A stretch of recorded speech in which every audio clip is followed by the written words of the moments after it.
Hey everybody, this is Chapter 7 of Tony Cliff's The Nature of Stalinist Russia. This chapter is titled The Russian Economy and the Law of Value, and its headings are The Law of Value, Capitalist Monopoly, a border case of the activity of the Law of Value, the Law of Value in the Russian Economy, the division of labor within Russia, the relations between Russia and world economy, can there be a world state capitalism? So here we go. There is no aspect of the problem of Russia about which so much confusion has been spread as whether the economy is moved by the law of value or not. The main reason for this confusion lies in the lack of clarity as regards the definition of the law of value, which leads to mistakes in the effort to locate it in the body economy. Many of the Marxists who have dealt with Russia have, quote, found the source of activity of the law of value even where it does not exist, while others have not found it even where it does exist. Even though we shall repeat some of the ABCs of Marxism, it is necessary to sketch the essence of the law of value as a prelude to determining whether it acts in the Russian economy, and if so, how. In order to avoid a number of confusions prevailing about the law of value, we shall formulate the law as far as possible in the words of Marx himself. New section, Section 1. Under capitalism and only under capitalism, new section, Section 1, the law of value. Under capitalism and only under capitalism, quote, all or even a majority of the products take the form of commodities, end quote. Marx, Capital, Volume 1, page 188. For products to become commodities, it is necessary that there should exist a social division of labor, but this alone is not sufficient. Inside primitive tribes, there was a division of labor without commodities being produced. The same thing applies to the latifundia based on slave labor and self-sufficiency. Within the capitalist factory, too, there is a division of labor without the fruit of one's labor being a commodity. Only on the boundary between primitive tribes and latifundii, or between one capitalist factory and another, are products exchanged and thus receiving the form of commodities. As Marx said, quote, only such products can become commodities with regard to each other as result from different kinds of labor, each kind being carried on independently of and for the account of private individuals, end quote.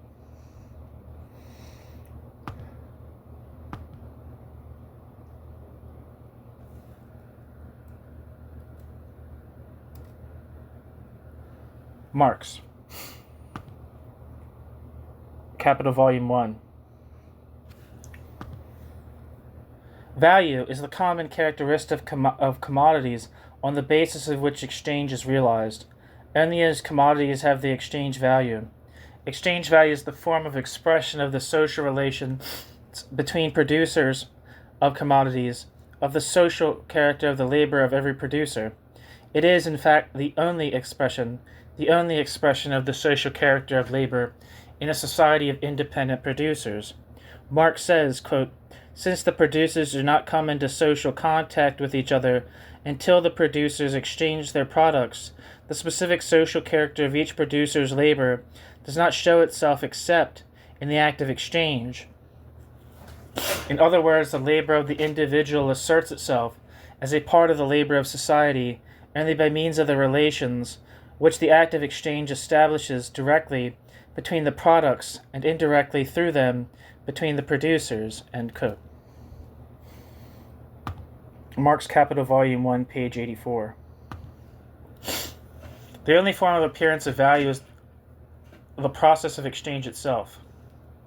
When we say that a commodity is value, we mean that the commodity is materialized abstract labor that is the result of a certain portion of the total productive labor of society.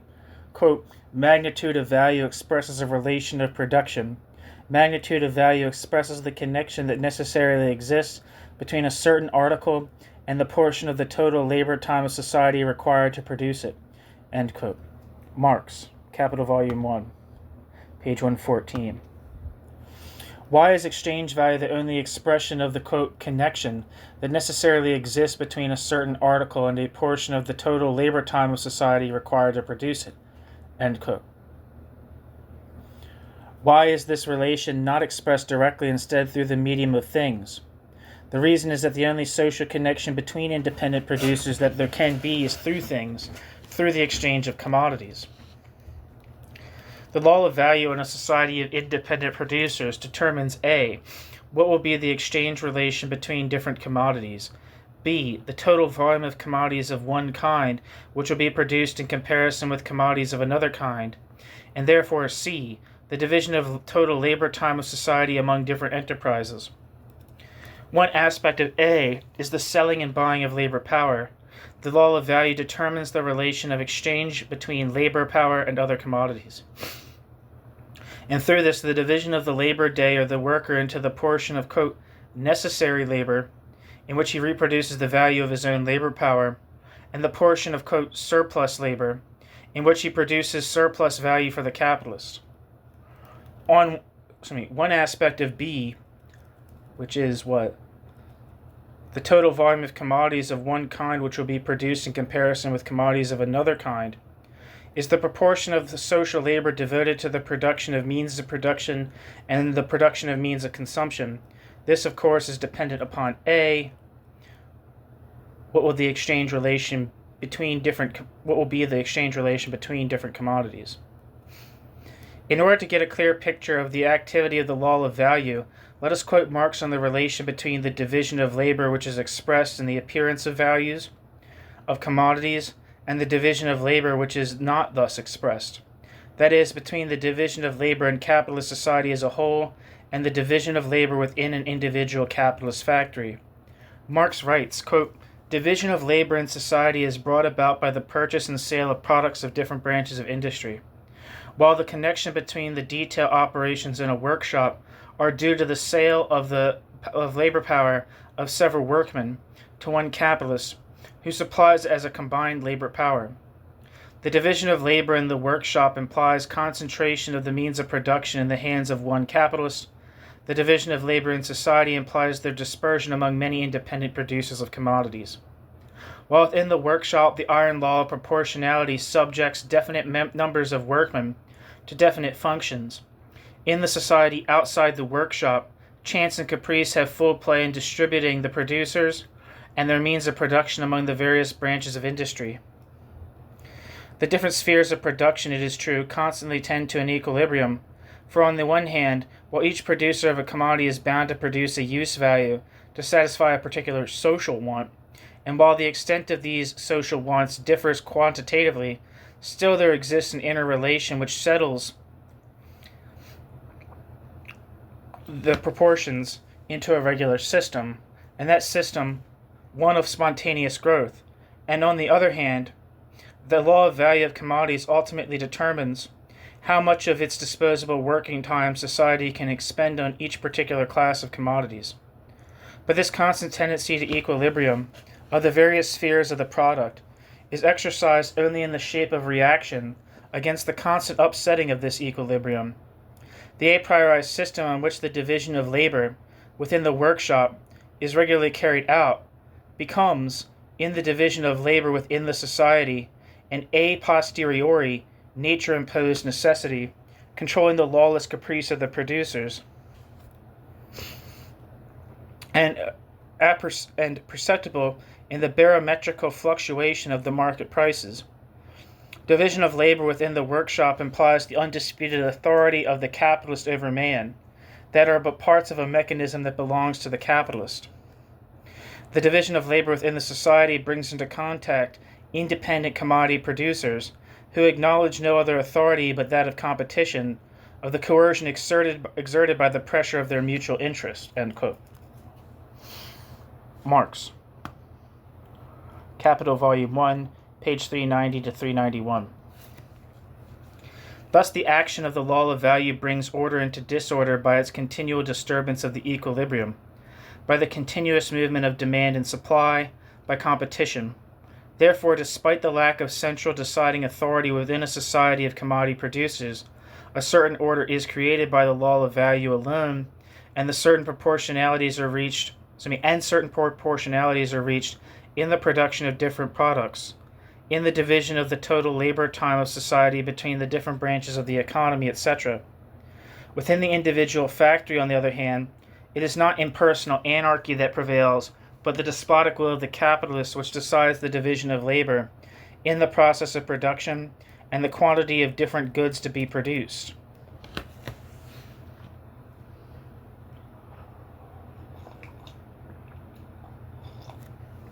Now, in all different forms of society, from the primitive communism of the ancient past to the future communist society, the needs of society demand proportionality in the production of different products. Therefore, a certain division of labor time of society among the different branches of the economy. But every form of society has a special mode in which this division of the total labor time is carried out. As Marx writes in a letter to Kugelmann on the 11th of July, 1868, quote, "Every child knows that if a country ceased to work, it will not say, I will not say for a year, but for a few weeks, it would die. Every child, too, knows that the mass of products corresponding to the different needs require different and quantitatively determined masses of the total labor of society. That this necessity of distributing social labor in definite proportions cannot be done away with by the particular form of social production, but can only change the form this division of labor assumes, is self-evident. No natural laws can be done away with.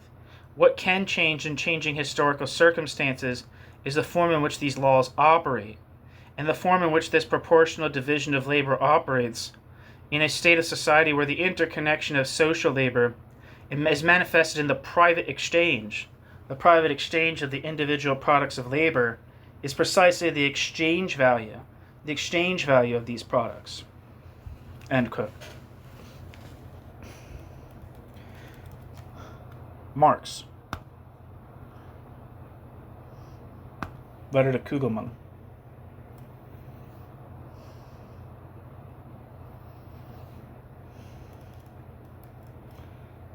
Footnote. Thus, the only difference between the division of labor time into necessary labor and surplus labor in different societies is in the form in which the division is carried out. Marx said, quote, "The essential difference between the various economic forms of society, between, for instance, a society based on slave labor and one based on wage labor, lies only in the way in which this surplus labor is extracted from the actual producer, the laborer," end quote. Marx. The necessary condition for exchange value to be the form of the division of the total labor of society between the production of different products, is that the activity of people in the process of production should be, quote, "purely atomic," end quote, so that the relations between them are, quote, "independent of their control and conscious individual action," end quote. This means that there is completely free competition between independent producers, between the owners of different commodities, including the sellers of labor power.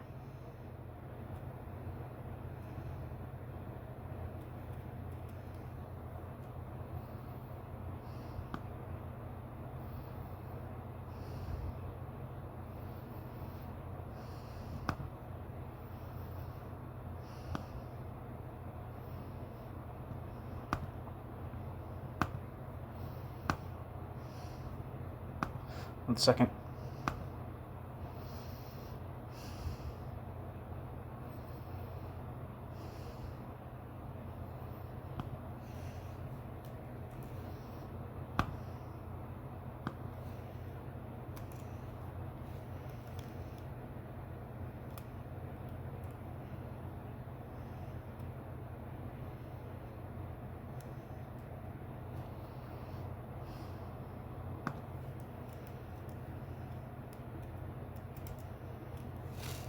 One second, sorry, I'm taking. Oh, this is annoying.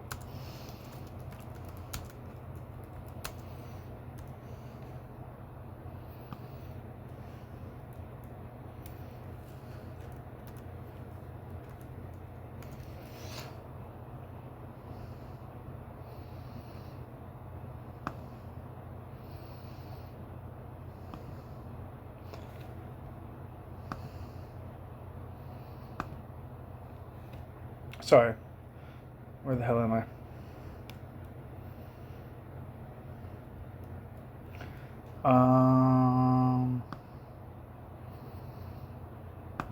Sorry, I got lost. The necessary condition for exchange value to be the form of the division of total labor time of society between the production of different products is that the activity of people in the process of production should be, quote, purely atomic, so that the relations between them are, quote, independent of their control and conscious individual action, end quote. This means that there is completely free competition between independent producers, between the owners of different commodities, including the sellers of labor power. New section. Section 2. Capitalist monopoly, a border case of the activity of the law of value.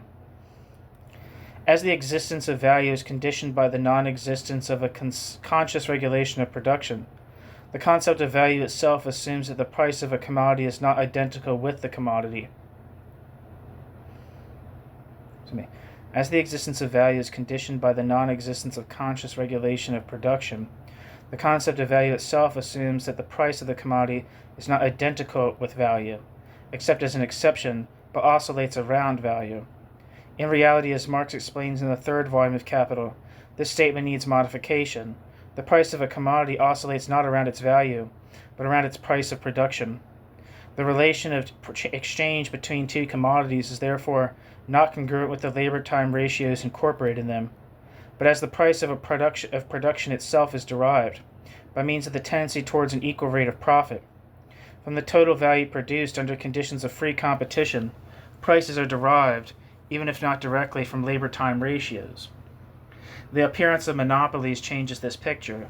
The price of one commodity rises relative to another, so that the exchange relations not only do not conform to their labor-time ratios, but not even to their prices of production.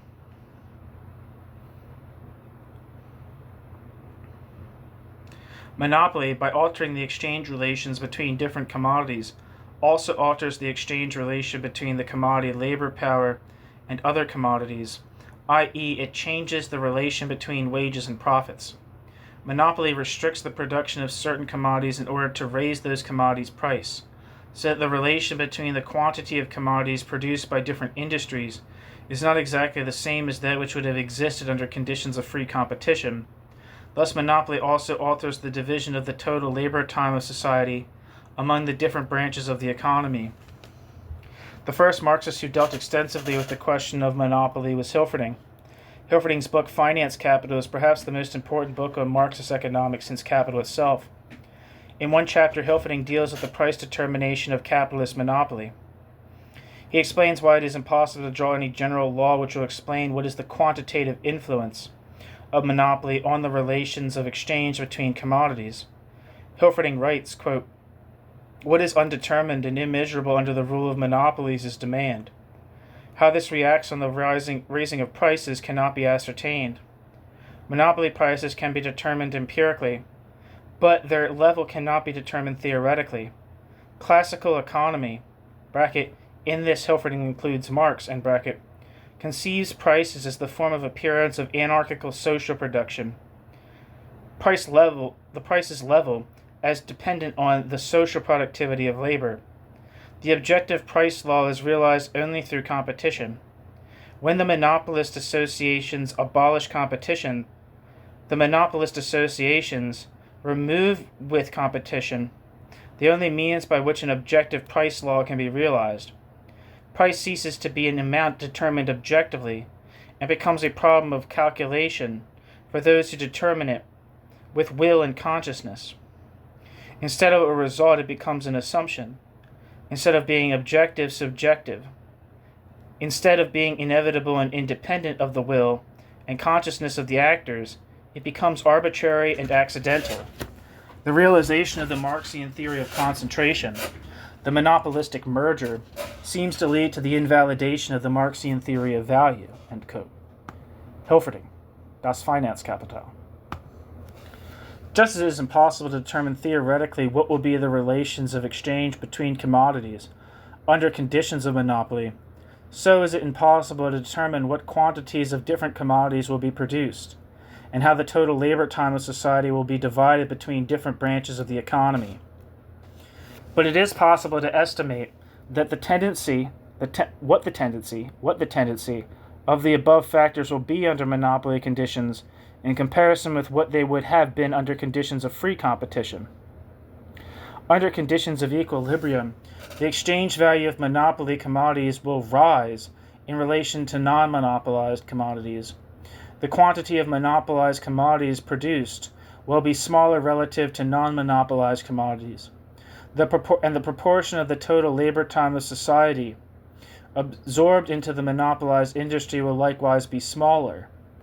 The exchange relations of the commodities, the quantity produced, and the division of the total labor time of society under conditions of monopoly are thus modifications of the same factors under free competition. The law of value under conditions of monopoly is partially negated, but in essence, the law of value continues to exist. The division of labor time of society is derived even with certain deviations from the law of value. Competition continues even if it is not absolutely free, and therefore, despite certain changes, it is still valid that, quote, the behavior of men in the social process of production is purely atomic. Hence, their relation to each other in production assume a material character independent of their control and conscious individual actions, end quote. Marx, Capital, Volume 1, page 105. The competition between different monopoly groups in the same branch or in different branches makes the exchange relations between different commodities, even if those commodities are not congruent with labor time. The competition between different monopoly groups in the same branch or in different branches makes the exchange ratio between different commodities, even if they are not congruent with labor time ratios or cost of production ratios, not entirely independent of them. Even if the general division of labor in society is not absolutely independent of the conscious actions of individuals or groups, such as monopolies, they can change the division of labor from what it would have been under absolute free competition only within relatively limited boundaries. Notwithstanding the, quote, planning of monopolies, therefore, an archival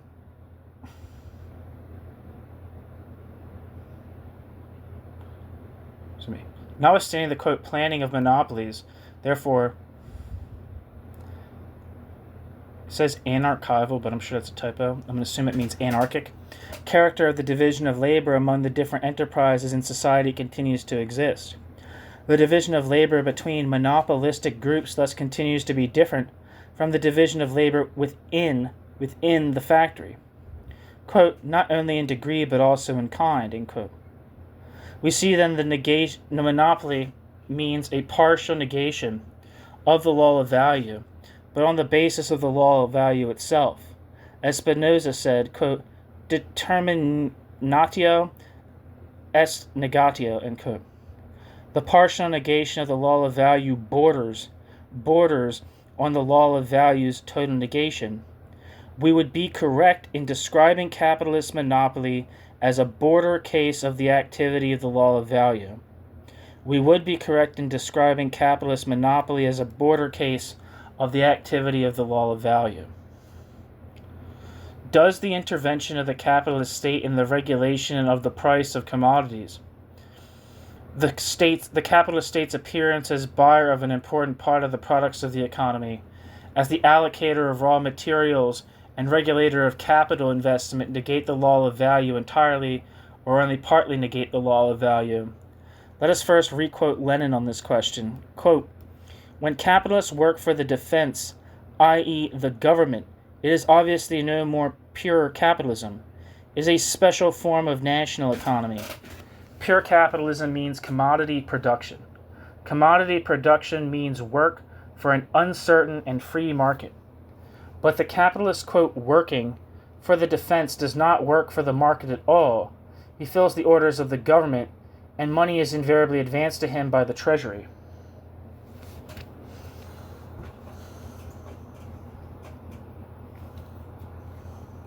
End quote. Lenin.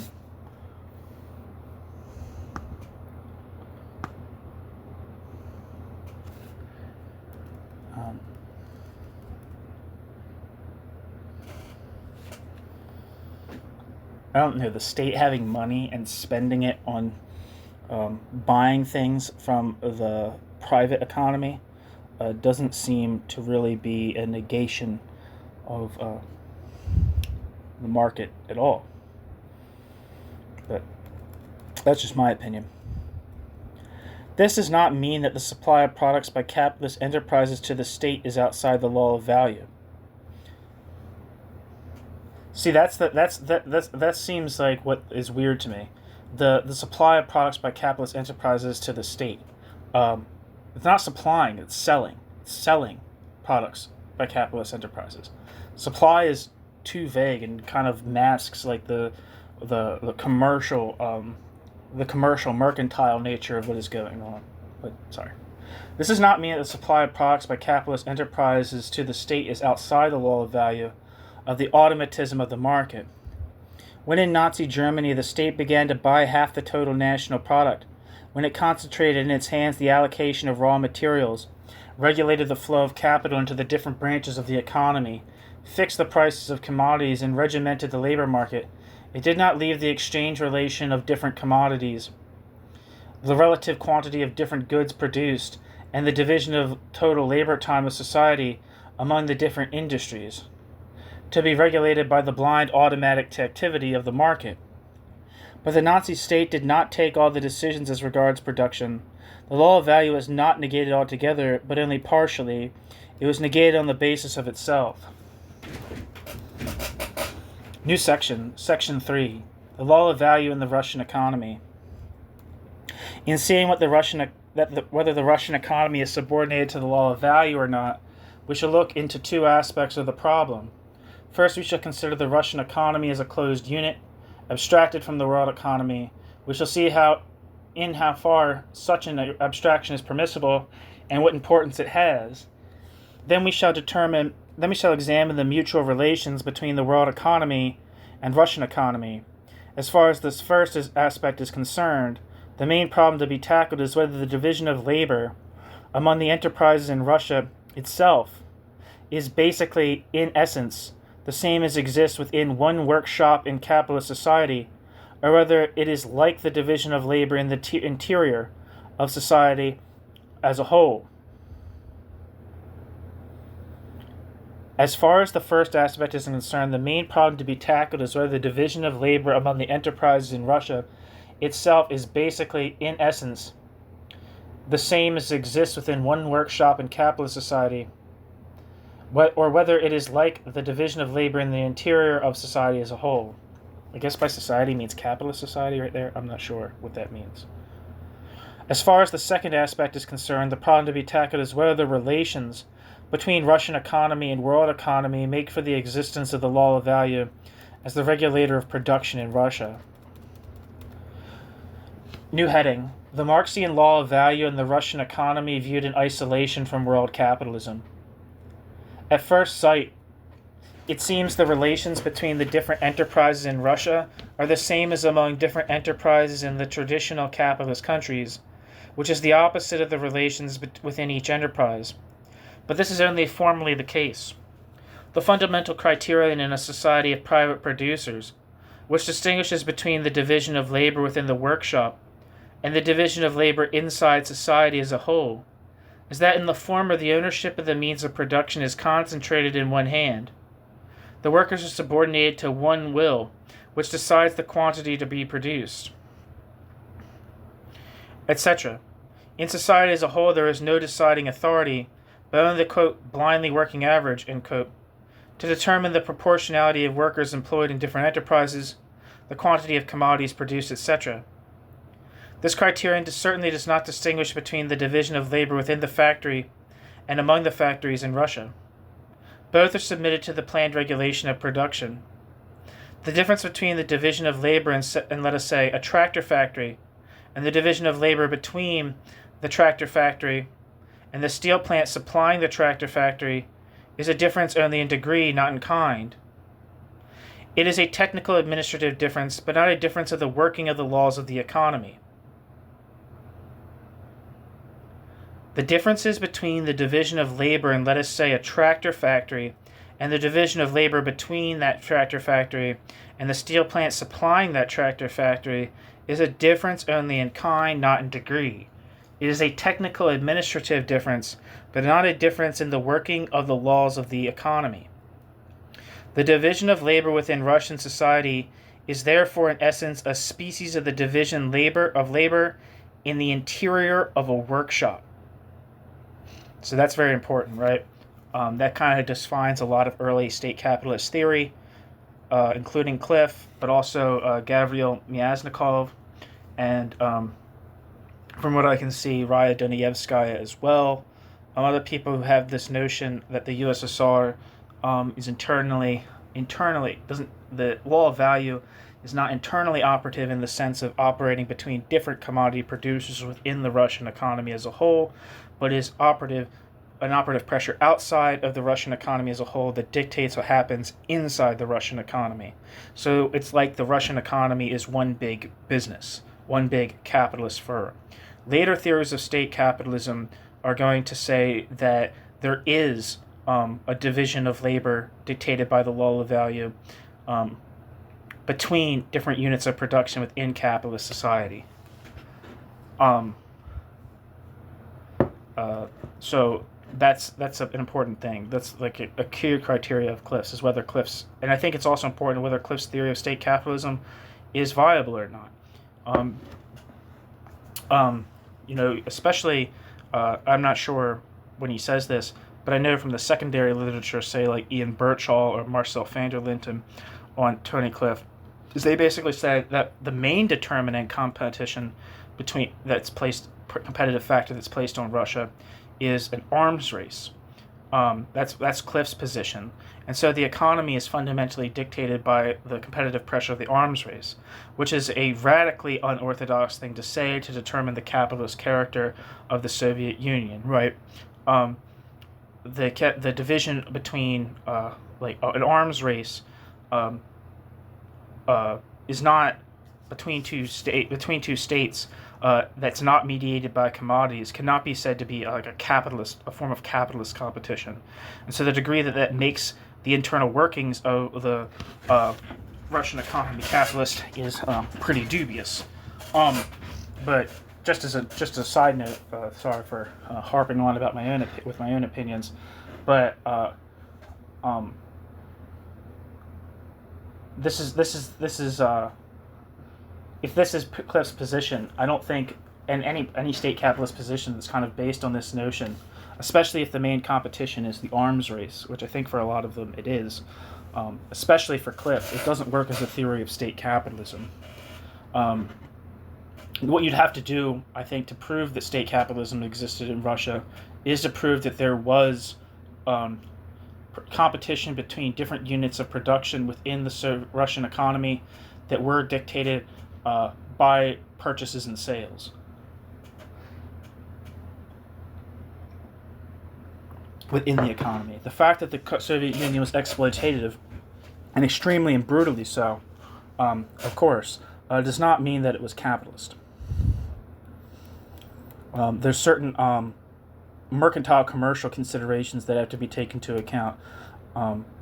What is the role of value forms? What is the role of commodity?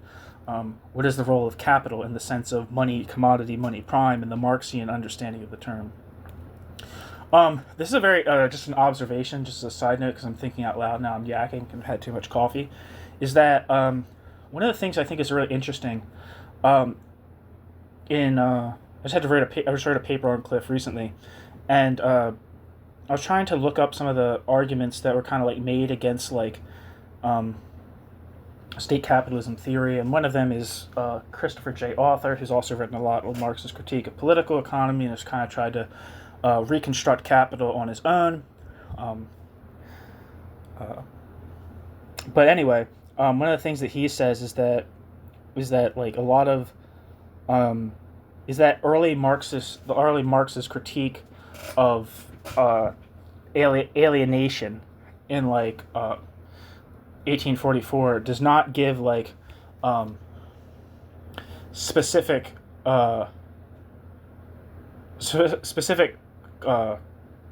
consideration into like value categories and kind of collapses just like alienation in general that you could find in all class societies into that specifically um, um, found under in capitalism, right? The real specificity of capitalist exploitation, the real specificity of capitalist alienation, is only something that comes later with the mature critique of political economy. So trying to ground a theory of state capitalism in Marx's early works, which I don't know if this is true of Cliff, but I think other people definitely tend to do, because clearly Russian labor of the direct producers in Russian society was clearly alienated. That doesn't necessarily mean that it was alienated in a capitalist fashion. So I don't know if those early 1844 manuscripts that were becoming, I think they were becoming more available this time, had any influence on like these kind of theories of state capitalism, but I believe they did. I know that's at least the case with the Johnson Forest tendency. Anyway. Formally, the distribution of products among the different branches of the economy is made through the medium of exchange. But as the ownership of all the enterprises is vested in one body, the state, we cannot really speak of exchange of commodities. We cannot really speak of the exchange of commodities. The above quoted passage from Marx makes this clear. Quote, only such products can become commodities with regard to each other as a result from different kinds of labor, each kind being carried on independently and for the account of private individuals, bracket or, and bracket, groups of individuals, end quote. So later theories of state capitalism make much more out of this, the distribution of products among the different branches of the economy being made through the medium of exchange. They make something out of that Cliff clearly is like saying, oh, it's not important here, but for the later state capitalist theorists, it will be. In a society of private producers, where the only connection between the private producers is exchange, the medium regulating the division of labor in society as a whole is the monetary expression of their exchange value. In other words, their price. As in Russia, there is a direct connection between the enterprises through the medium of the state, which directs production in nearly all of them. Price is not the only expression of the social character of labor or regulator of production. In a traditional capitalist country, the demand for shoes exceeds the supply. The blind action of the market will raise the price of shoes relative to the price of other commodities. The result will be increased profits in the shoe industry, into which capital and workers will flow, and an increase in the portion of total labor time of society devoted to shoe production. The law of value works towards an equalization of supply and demand, a situation in which price is equal to value, or more correctly, is equal to price of production. If a similar situation existed in Russia, the demand for shoes exceeding the supply, the result would be a rise in the price of shoes, either officially or on the black market. But there would be no increase in the price of shoes in the labor time of society directed to their production. Let us take another example.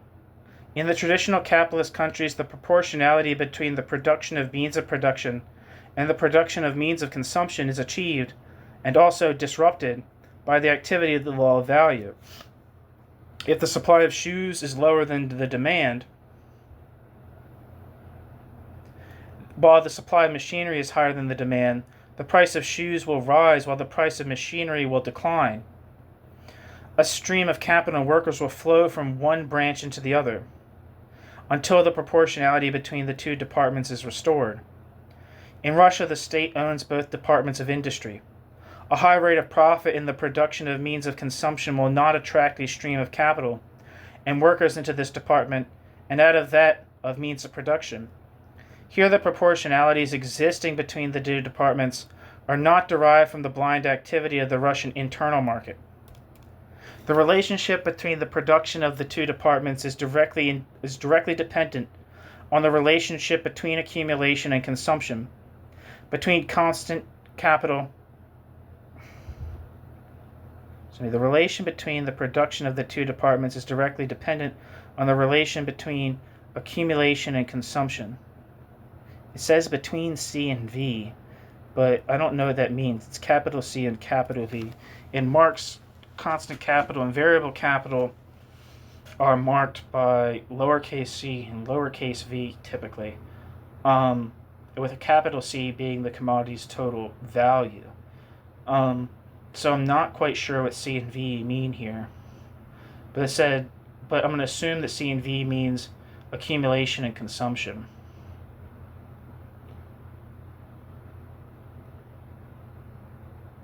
Oh, okay, no, I guess, I guess C here means what? Means a production, and V means a consumption. I think he's referring to like the reproduction schemas at the end of Capital Volume 2, what about like the preconditions, what would be necessary for balanced growth to exist within capitalism, even though Marx obviously think it doesn't, but like if it did, what would be like the necessary conditions for it, where he talks about the distribution between the means of consumption and the means of production department. So I'll just keep reading, sorry. The relationship between the production of the two departments is directly dependent on the relationship between accumulation and consumption between C and V. While in traditional capitalist countries, the competition between different factory owners causes the different factory owners to accumulate and increase the organic composition of capital. In Russia, all the factories are owned by one authority.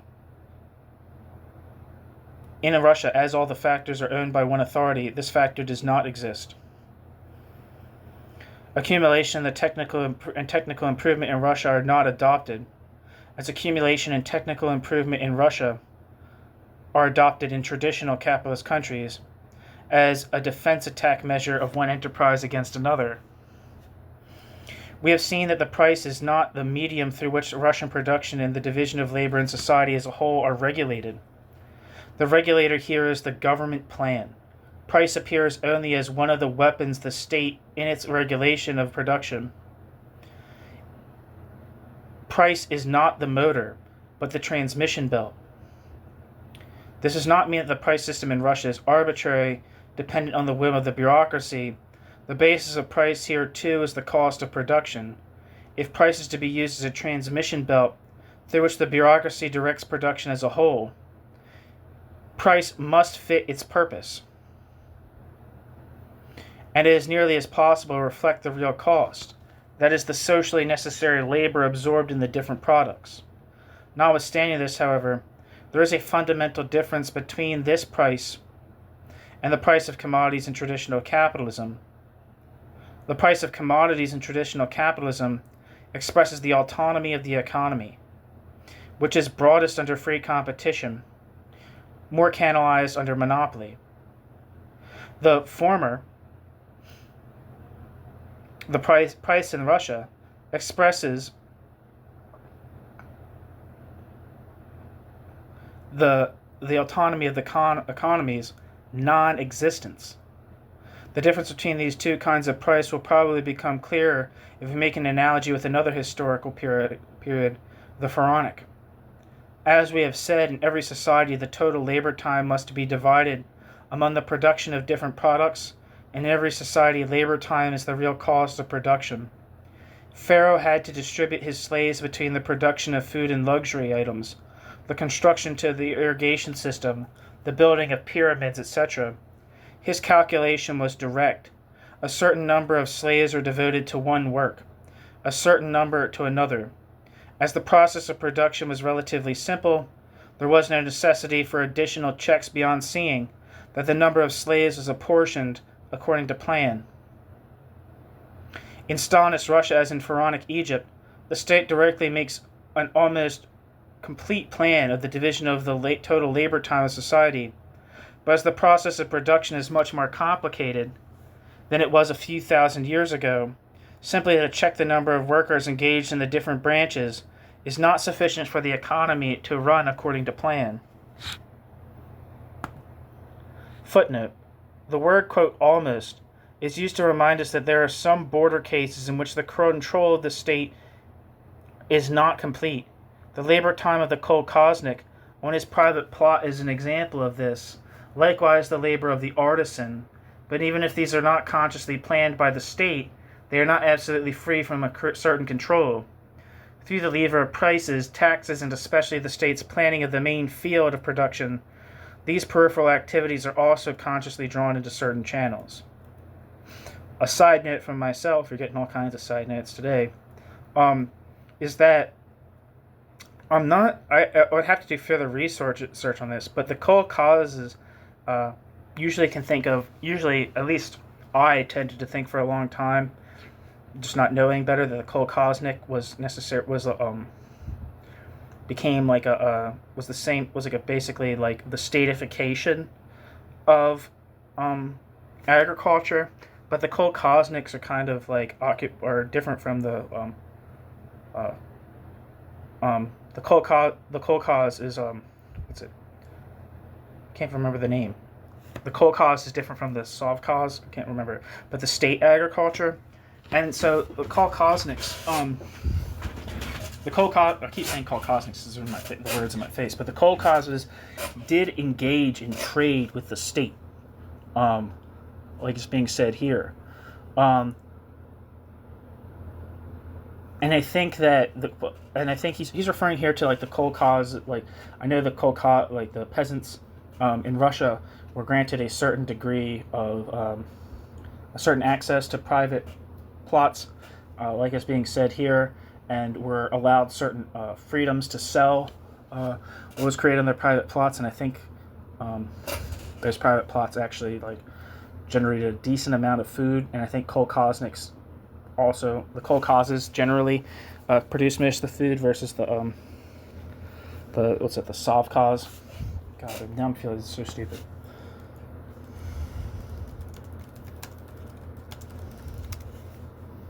Sovkhoz, yeah.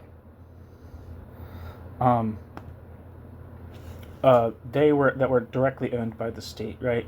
So there does just seem to be like some kind of market relationship. Like it seems like the kolkhozes almost were like kind of like what they basically did to my understanding was kind of create. Whereas prior to the kolkhoz, you could say that there was like with the mass existence of a peasantry, and one of the earmarks of being a peasant is that you're not particularly market dependent or any semi-market dependent.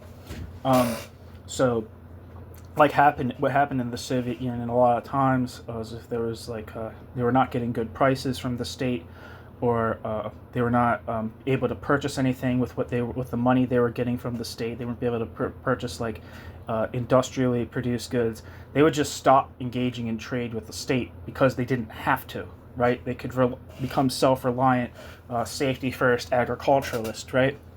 What the kolkhozniks seemed to do was really the establishment of the kolkhozes, and maybe someone's already said this, but if you're drawing on like Robert Brenner's terms, kind of created an agricultural capitalism within the Soviet Union.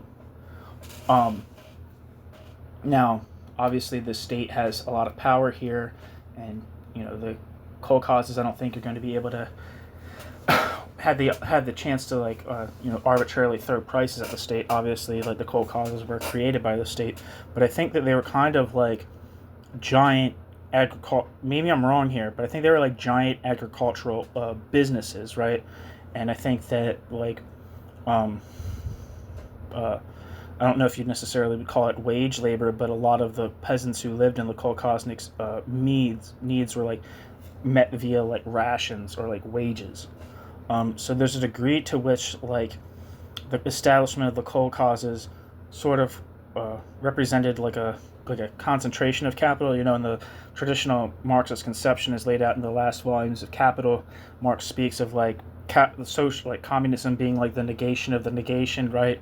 Whereas capitalism kind of negated the private property of the direct producing peasants, but by expropriating their like private non-market dependent plots, right, or the commons that they held, that they both used as like a usufruct, and kind of concentrated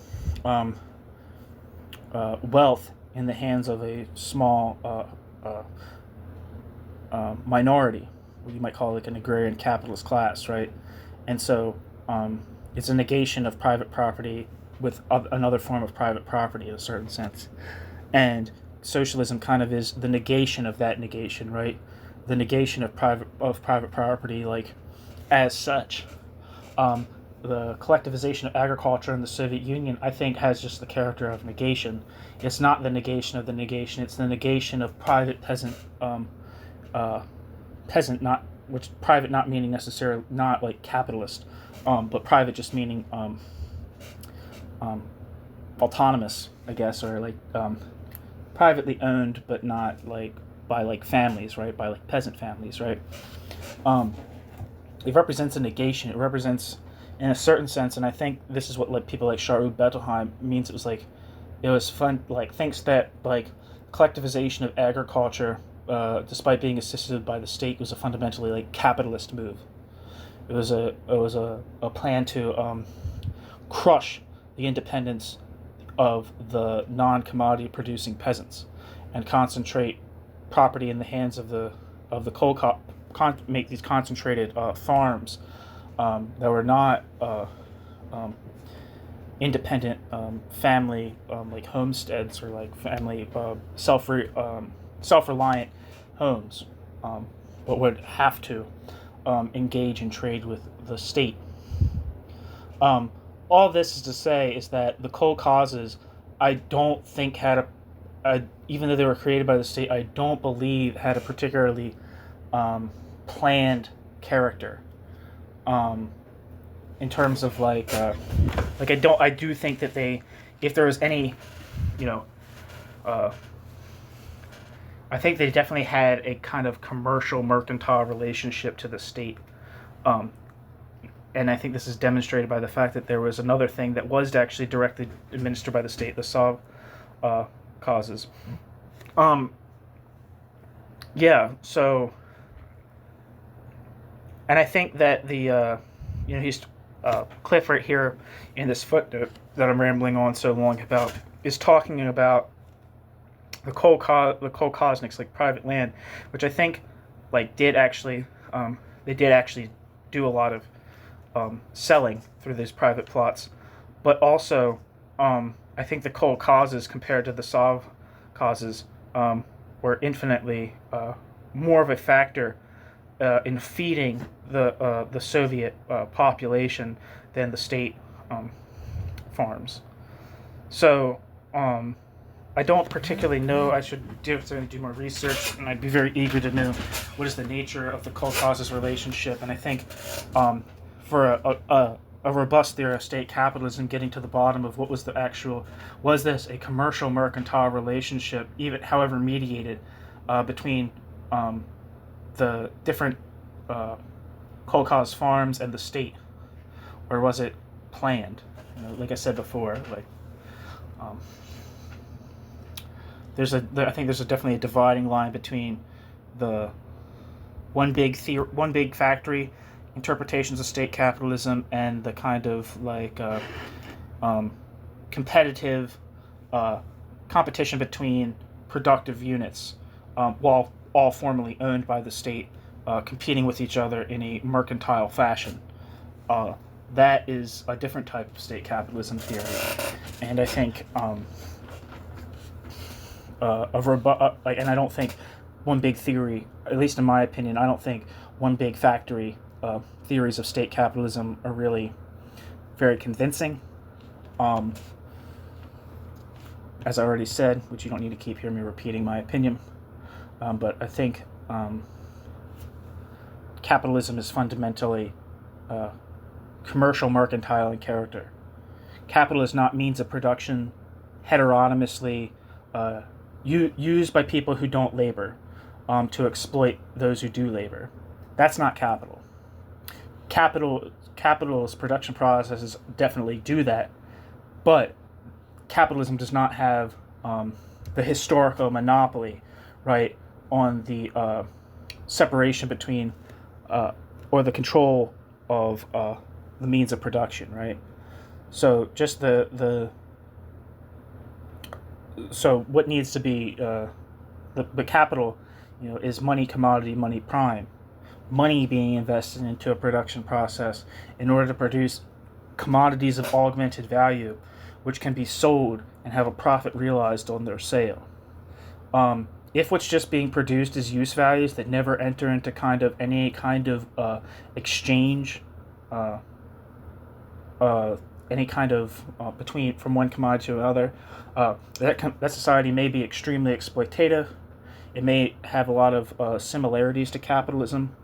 It might employ similar production techniques to capitalism, but you cannot say that situation is capitalist. In my opinion, we don't need to label the Stalinist USSR as capitalist to label it as extremely exploitative and not socialist and dominating the direct producers. But anyway, let me carry on. I'm sorry about that. Back to the fucking, where are we at? We're talking about the pharaohs again. The pharaoh's calculation was direct. A certain number of slaves were devoted to one work, a certain number to another. As the process of production was relatively simple, there was no necessity for additional checks beyond seeing that the number of slaves was apportioned according to plan. In Stalinist Russia, as in Pharaonic Egypt, the state directly makes an almost complete plan of the division of the total labor time of society, but as the process of production is much more complicated than the process of production was a few thousand years ago, simply to check the number of workers engaged in the different branches is not sufficient for the economy to run according to the plan. Certain proportions must be fixed between the employment of machinery and workers, between the quantity produced and the raw material and fuel used, etc. For this it is necessary to have a measure common to all costs of production and all the fruits of production. The bureaucracy has adopted the price system to serve as this common measure. The difference between the division of labor under Pharaoh without a price system and the division of labor between the enterprises under Stalin with a price system is a difference in degree, but not in essence. The difference between the division of labor under Pharaoh without a price system and the division of labor between the enterprise under Stalin with a price system is a difference in degree, but not in essence. Similarly, whether Ford directs all his enterprises as one administrative unit, or he breaks them up into smaller units which make it easier to calculate and direct, so long as the same will directs production, the difference between the two is only in degree.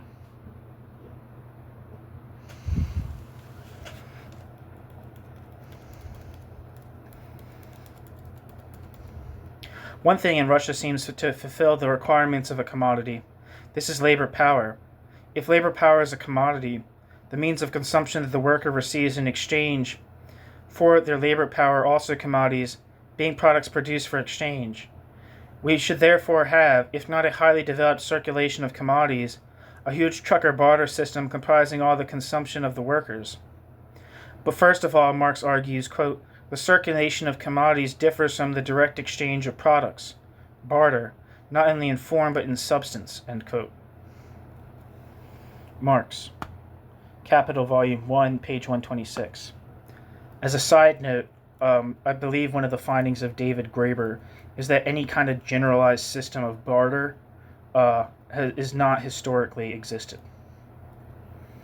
Or if it has existed, it existed very briefly. Generalized barter almost ultimately, what's the word? Any society that based on the circulation of commodities is fundamentally monetary. And this is kind of this kind of highlights a lot of what the value foreign people theory people insist on, like the importance of money. Value is necessarily being represented in money, and not just kind of like represented in money for sake of convenience or something like that. Value must be represented in money, and it must be validated through sales. Anyway, under the circulation of commodities, quote, ...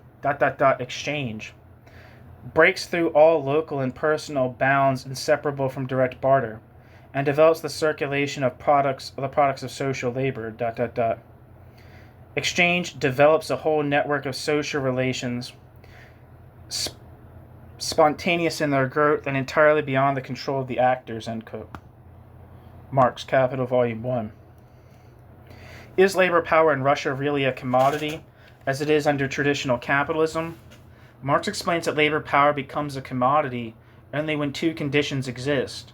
Firstly, the laborer must sell his labor power, as the laborer has no other means of subsistence. Secondly, the laborer can sell his labor power, as the laborer is the untrammeled owner of his labor power, i.e., he is free to do so. The freedom of the worker on the one hand, his bondage on the other, are shown by the, quote, periodic sale of himself, by his change of masters, and by the oscillation in the market price of labor power, end quote. And just as a side note, if wage labor is not a commodity, can you say that the Russian the Russian working population, the direct producers in Russia, at least in the industrial sector, are you necessarily entitled to say that they are a proletariat? In other chapters of this book, Cliff makes a big stink, right, or in other places about the bureaucratic collectivist use of the term slave to describe the working class or the direct producers in the Soviet Union. But here it seems like he's kind of saying, kind of seriously, if the laborer is not just free to sell his labor power as a commodity, and he's only given wages that are kind of like ration cards. I don't know if it necessarily means slavery. I don't know if slavery or proletarian is slaves or proletarians is the best word to use for either of those words are the best to use, but it seems like would create problems for defining the Soviet direct producers as proletarians. Anyway. But then again, if you could say that what was commodified was wage labor, I think you could get away with saying they were proletarians. Anyway, is labor power in Russia really a commodity as it is under traditional capitalism? Marx explains that labor power becomes a commodity only when two conditions exist. Firstly, the laborer must sell his labor power as he has no other means of subsistence, and the laborer can sell his labor power as he is the untrammeled owner of his labor power, i.e. he is free to do so. The freedom of the worker on the one hand, his bondage on the other, are shown by the, quote, periodic sale of himself, by his change of masters, and by the oscillations in the market price of labor power. End quote. Marx. Capital Volume 1. Marx therefore says that in order for labor power to be a commodity, it is necessary, quote, ... that the owner of the labor power should sell his labor power only for a definite period. For if the owner of labor power were to sell his labor power rump and stump once and for all, the owner of labor power would be selling himself, converting himself from a free man into a slave, from an owner of a commodity into a commodity. The owner of labor power must constantly look upon his own labor power as his own property, his own commodity, and this he can only do by placing it at the disposal of the buyer temporarily, for a definite period of time. By this means alone, it is by this means alone that he can avoid renouncing his rights of ownership over his labor power. End quote. Marx, Capital Volume 1, page 186 to 187.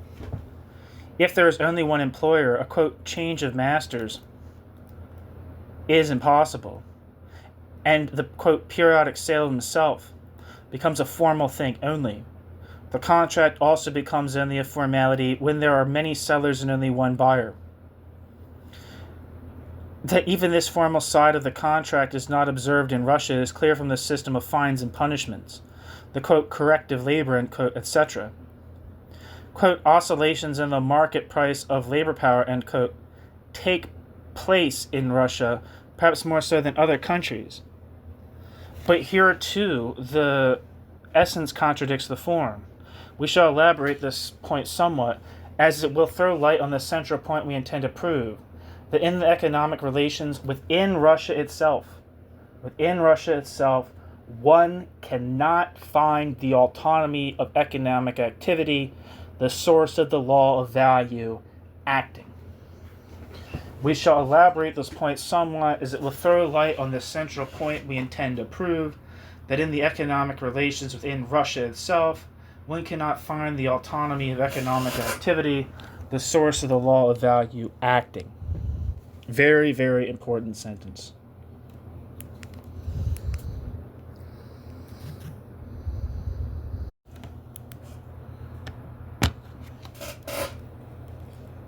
In traditional capitalist economy, where there is competition between the sellers of labor power, between the buyers of labor power, and between the sellers and the buyers, the price of labor power is a result of anarchic activity.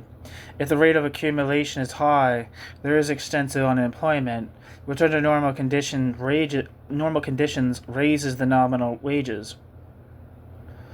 This increases the demand for the means of consumption, whose production duly increases, raising the real wages. Under normal conditions of free competition, this is absolutely true. Less true under conditions of monopoly. This rise of real wages reflexively influences the rate of profit, which influences the rate of accumulation, and so on recurrently. As against this, in Russia, the total amount of real wages and salaries is fixed in advance in the quantity of means of consumption planned.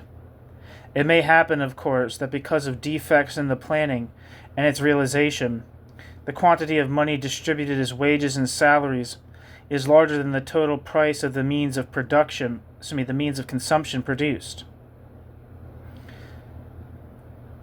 If the difference is not taken by the state, it will cause a rise in prices, either on the official market or the black market, but not a rise in real wages. The only way it could cause a rise in real wages is by the rise in prices in a certain branch of the economy, causing the state to increase the production of that branch. But the state does not do this. Footnote: in the Nazi economy, as we have said, the quantity of means of consumption produced was regulated by the state. The freedom of selling labor power abrogated the division of the total labor time of society between different branches of industry, determined not by the automatism of the market, but by the state's allocation of orders and the raw materials required, by its prohibition of the investment of capital in certain branches, and its diversion of the stream of capital into other branches.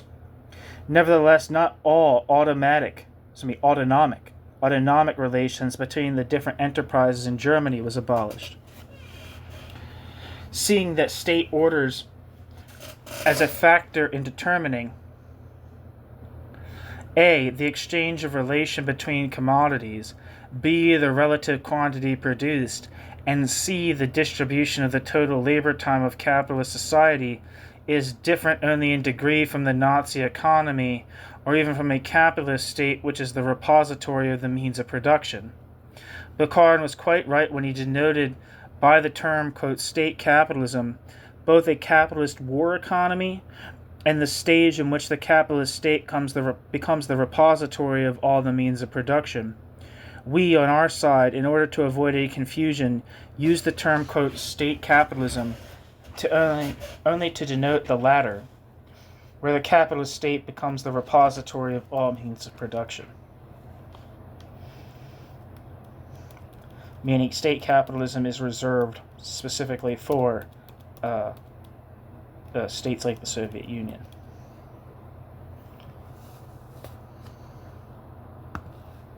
End footnote. There is a point below which real wages cannot fall for any length of time. This is the physical minimum, which applies to Russia as much as to any other society, whether based on slave labor, serfdom, or wage labor. The fact that real wages are not distributed equally among the Russian workers is, in connection with the problem we are discussing, of secondary importance to the fact that the total real wages are directly fixed by the state.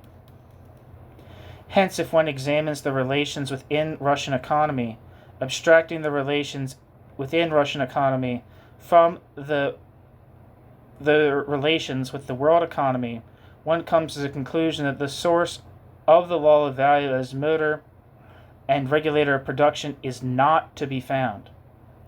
The law of value as motor and regulator of production is not to be found. In essence, the laws prevailing in the relations between the enterprises and between the laborers and the employer state would be no different.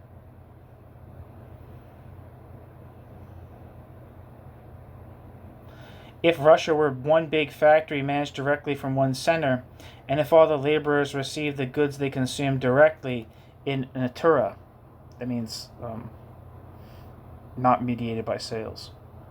Footnote. There is one important result of this. While the relations in traditional capitalism are befogged by what Marx calls the fetishism of commodities, which makes all commodity owners appear equal,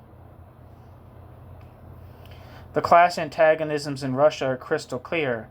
Hence, the bureaucracy is compelled from the beginning to use the most brutal terroristic measures of suppression.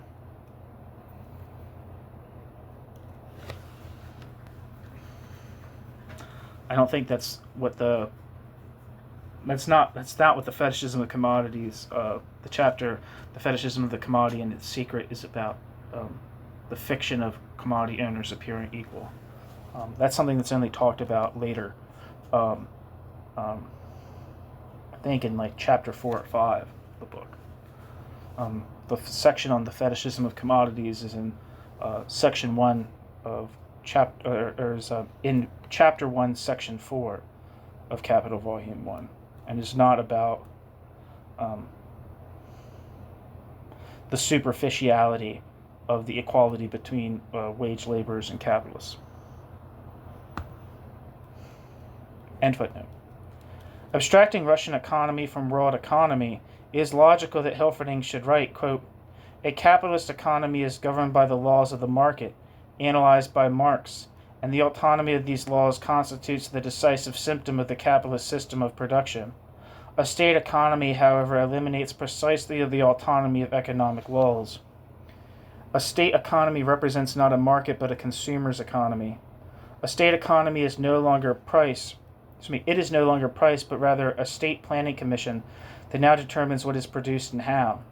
Formerly, prices and wages still exist, but their function is no longer the same. They no longer determine the process of production, which is now controlled by a central power that fixes prices and wages.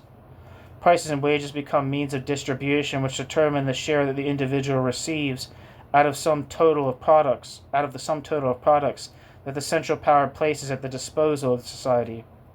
They now constitute a technical form of distribution, which is simpler than direct individual allotment of products, which no longer can be classed as merchandise.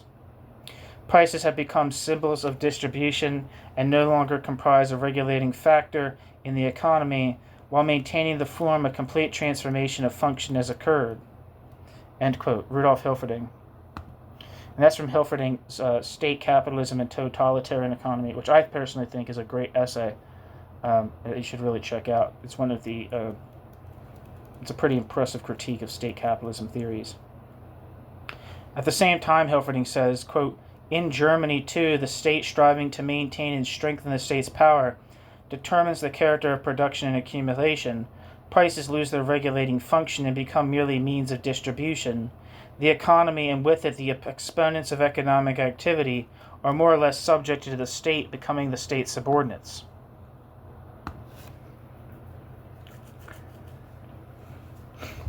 Hilferding, from the same essay. From this, Hilferding draws the conclusion that Russia is neither capitalist nor socialist, but, quote, "represents a totalitarian state economy, i.e. a system to which the economies in Germany and Italy are drawing closer and closer." End quote. Hilferding.